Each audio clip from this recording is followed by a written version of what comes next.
আসসালামু আলাইকুম। তা আজকে একটা মজাদার এবং দারুণ আমার ভালো লাগছে এরকম একটা বই নিয়ে আজকে রিভিউ করতে আসছি। সেটা হচ্ছে সাইকোলজিক্যাল থ্রিলার ত্রেতা।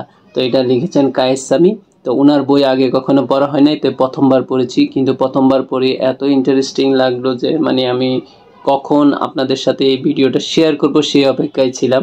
তো এই বইটা সাইকোলজিক্যাল থ্রিলার হলেও এটা পুরোটা পড়তে গিয়ে আপনার মনে হবে আপনি একটা রহস্যে ঘেরা একটা উপন্যাস পড়ছেন। এবং এটার ইন্টারেস্টিং একটা দিক হলো কি, এটা শুরু থেকে মাঝে মাঝে থেকে এবং শেষ পর্যন্ত একাধিক টুইস্ট, এবং এই টুইস্টগুলো এরকম যে আপনি সর্বশেষ অর্থাৎ বইয়ের পাতার সর্বশেষ শব্দটা যতক্ষণ না না পড়বেন ততক্ষণ আপনি জানতেই পারবেন না এটার কাহিনীটার সমাপ্তিটা কীরকম। এতটা আকর্ষণীয় এবং এতটা ইন্টারেস্টিংভাবে এই গল্পটা লেখা। গল্পটা যদি আপনাদের সাথে শেয়ার করি, সেটার সংক্ষিপ্তভাবে যদি বলি তাহলে সেটা হচ্ছে যে মুন্নি এবং আনিস হচ্ছে স্বামী স্ত্রী। তো এখানে গল্পের শুরুতে দেখা যায় যে মুন্নির যে স্বামী আনিস সে অ্যাক্সিডেন্টে মারা যায়। তো গল্প এইভাবে এগিয়ে যাচ্ছিল। আর এগিয়ে যেতে যেতে একটা সময় জানা গেল যে এই অ্যাক্সিডেন্টটা অর্থাৎ আনিস যে অ্যাক্সিডেন্টে মারা গিয়েছে এটার ঘটনার পেছনের একমাত্র মানুষটা যেটা সেটা হচ্ছে সেই মুন্নি। অর্থাৎ সে গাড়ি ব্রেক ফেল করে তারপর তাকে হত্যা করেছে। এখন এই পেছনে হত্যা করার কারণটা আবার গল্পের মধ্যে খুব সুন্দরভাবে উপস্থাপন করেছে। সেটা হচ্ছে যে আনিস এই মুন্নি নামের মেয়েটাকে খুবই টর্চার বা মানসিকভাবে নির্যাতন করতো। তো এই নির্যাতনের কারণে দেখা গেল যে সে একসময় ট্রমার মধ্যে চলে যায় এবং সে তার স্বামীকে সহ্য করতে পারছিল না।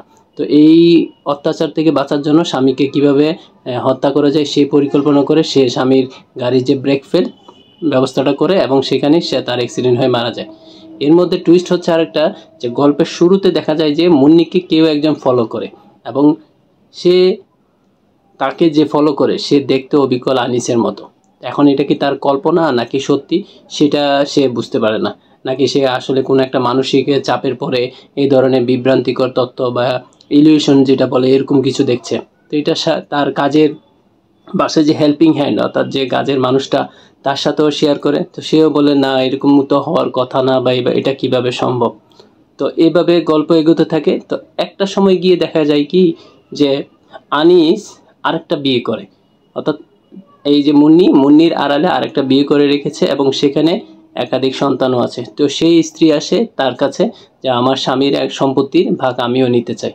তো এবার মুন্নির সন্দেহ লাগে, তাই ওই মেয়েটার বাড়িতে যায় এবং গিয়ে দেখে যে সত্যি সত্যি আনিসের সাথে এই মেয়ের ছবি আছে এবং তাদের পরিবারে অনেকগুলো বাচ্চা কাচ্চা। তো সে চিন্তা করে যে আনিসের যেহেতু আড়ালে আরেকটা বিয়ে করে রেখেছে এবং সে এটার হত্যাকারী, তো এটার একটা ধামাচাপা দেওয়া বা এটার একটা মীমাংসা করার জন্য সে সিদ্ধান্ত নেয় ওই মেয়েকে অর্থাৎ যাকে আনিস আড়ালে বিয়ে করে রেখেছিল এবং স্বামীর সংসার অর্থাৎ এই যে সংসারটা লালন পালন করছিল আড়ালে, তো তাকে কিছু টাকা দিবে। তো এইভাবে এগিয়ে যাচ্ছিল। যেতে যেতে হঠাৎ করে একদিন এই মুন্নি তার ঘরের মধ্যে একাই ছিল। তো বাগানের মধ্যে ঝোপঝাড়ের মধ্যে কিছু একটা আওয়াজ পেয়ে সে কি করলো, ওইখানে গিয়ে মানে হামলা করবে, মানে কে তাকে পিছু নিচ্ছে বা এখানে কে আছে এটা চিন্তা করে সে তাকে বাড়ি মারার জন্য ওই ঝোপঝাড়ের মধ্যে যায়। তো ওই বাড়ি খাওয়ার ভয়ে আড়ালে লুকিয়ে থাকা একটা লোক বেরিয়ে আসে, আর সেটা দেখতে অবিকল আনিসের মতো। এটা হচ্ছে 2 নম্বর টুইস্ট। তো সে তার কাছে পরিচয় দেয় যে সে হচ্ছে আবুল নামের আনিসের যমজ ভাই, অর্থাৎ সে আনিসের যমজ ভাই এবং দেখতে একই চেহারা। এবং তার যে ওয়াইফ তার কাছেও সে আনিস নামে পরিচয় দিয়েছে, কারণ আবুল নামটা তার পছন্দ হতো না। তো এটা প্রথমে অবিশ্বাস্য হলেও পরে দেখা যায় যে এই আবুলের অর্থাৎ আনিসের মতো দেখতে যে চেহারা লোকটা তাকে সবসময় ফলো করতো। তো তার কথাবার্তা শুনে তার কিছুটা বিশ্বস্ততা বাড়ে। কিন্তু পরে যখন একদিন তাকে ডিনারে দাওয়াত দেওয়া হয়, তো সেখানে দেখা যায় যে তার যে যমজ ভাইটা আবুল, তো তাকে যখন ডিনারে দাওয়াত দেয় তার জন্য ফুল আনে, তারপর অনেকগুলা পোশাক আশাক আনে। তো সেগুলা আনার পর তার যখন এগুলা মনে হয় যে তার মনের মধ্যে আসছিল যে সেও যদি এরকম করতো তাহলে তার কত না সুন্দর একটা সংসার হতো। কিন্তু তার যমজ ভাই আবুল আসলে অনেক ভালো, তার জন্য ডিনারের ব্যবস্থা করলো, ফুল আনলো, গিফট আনলো, এত কিছু করলো। পরে দিয়ে দেখা গেল যে সে আবুল আর কেউ নয়, সে আনিস, অর্থাৎ তার সাথে মিথ্যা অভিনয় করেছে। তো এরকম বলার পর কি মিথ্যা অভিনয় করেছে, অর্থাৎ গাড়িতে যে ব্রেক ফেল করে মারা গিয়েছে সে আসলে আবুল ছিল, আর এই আবুল যে সেজে আবার আসছে সে হচ্ছে আনিস। অর্থাৎ তার স্ত্রী যে তাকে মারার জন্য গাড়ি ব্রেক ফেল করার ব্যবস্থা করছে সেটা সে জেনে গিয়েছিল। তো এরপরে দেখা গেল যে সে আবার তাকে সেখানে ওই পপি নামের মেয়েটা অর্থাৎ কাজের মেয়ে যে ছিল তার সহায়তায় এই আনিসকে আবার হত্যা করে ঘরের মধ্যে। তো পরবর্তীতে এটার হত্যার মীমাংসাটা কিভাবে হয় এবং পরবর্তীতে আরেকটা টুইস্ট বলে রাখি, এখানে আনিস নামে আরেকজন আসে।